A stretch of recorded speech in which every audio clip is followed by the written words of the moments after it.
A lot of people say, yeah, in about the same way that other people say, which is real confusing if a part of your job is to figure out if someone has said, yeah, or, eh.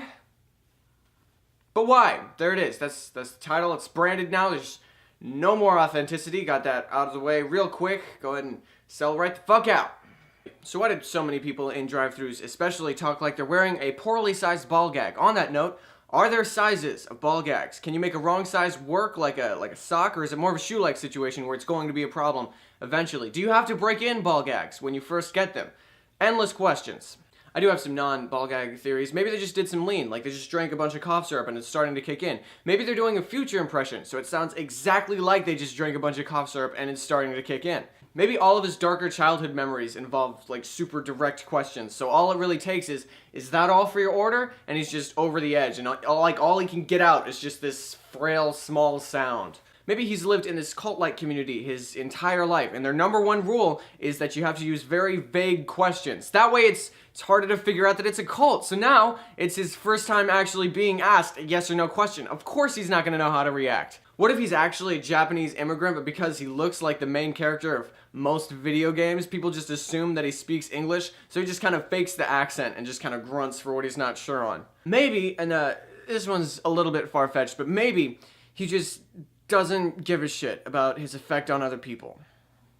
Alright, now that I got some solid theories going, I can start trying to offer up some suggestions on how to actually help the situation, because this ain't no empty content show. Pull out your Google box, close Tinder so you can speed up the internet. In fact, delete that shit, man. You're not that desperate and you still got some self-esteem. Then tap the little microphone on the search bar and say, how do you resize a standard ball gag? And remember, if there's no helpful results, it's your social responsibility to take that literal sucker on out to the garage and tinker till you figure out a way to get the perfect size on that regrettable impulse purchase. I know it's confusing, but at least try and check the size chart. Come on. And now upload your findings, no shame, because remember, no matter how kinky you think you are, somebody out there is into the exact same shit. Meaning that somebody out there has the exact same ball gag too tight in the McDonald's drive-thru issue. Suggestion number 2, cough syrup after the drive-thru. It's gonna make it easier on everyone. Just because you're abusing borderline prescription medication does not mean that it won't have an impact if you plan your fucking day out. If it's the future impression, you're doing a great job, but you need to look around, alright? You're in a drive-thru. I have a solid Lil Wayne impression, but I haven't asked for extra truffle butter once. Anywhere. You just gotta keep it in mind, alright? It's context.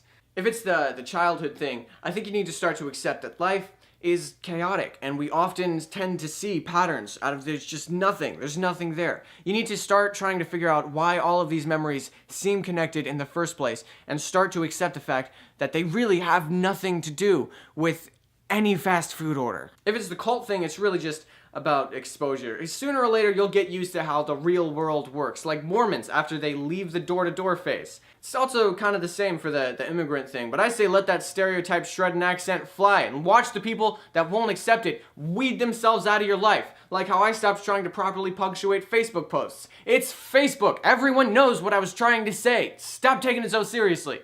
And of course, the piece of advice for the last theory may be taken into consideration that you're dealing with actual human people that see 10 times as many of you as you do of them, and form some mouth words. I don't know, that one still does seem kind of unlikely. I'd put the money on the ball gag. That's about it. Thanks for watching. Please like and share, and comment something that might annoy you that I can try and figure out why, and then how to help. But not actually, because it's really just a bunch of ridiculous jokes. This isn't going to affect the world in any way at all, just, so we're clear.